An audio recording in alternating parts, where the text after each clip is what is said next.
મહાદેવર જય શ્રી કૃષ્ણ. વૈશાખ વદ અમાસને શનિવાર તારીખ 16/5/2026ને દિવસે શનિશ્વર શનિદેવની જયંતિ છે.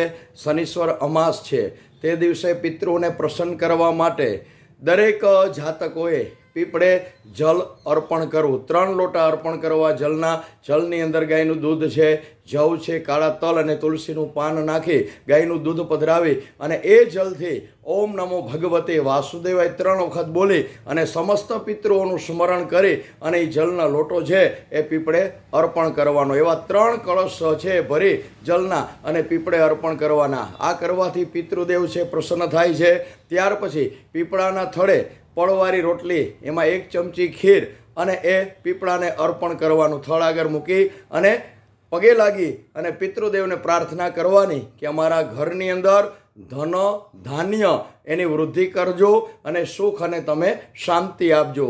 બીજું, વધારામાં શનિશ્વર અમાસ છે તે દિવસે બને એટલા હનુમાનજીના જપ કરવા, હનુમાન ચાલીસા વાંચવા, હનુમાનજીના દર્શન કરવા અને સાયંકાલે સંધ્યા સમયે શનિદેવનો સરસવના તેલનો દીવો કરી ઓમ શનિશ્ચરાય નમઃ, ઓમ શનિશ્ચરાય નમઃ એની 1 માળા દરેક જાતકોએ કરવી જોઈએ. જો આ વિડીયો ગમ્યો હોય તો લાઈક કરજો, શેર કરજો, ફોલો કરજો, સબસ્ક્રાઈબ કરજો. મહાદેવર જય શ્રી કૃષ્ણ.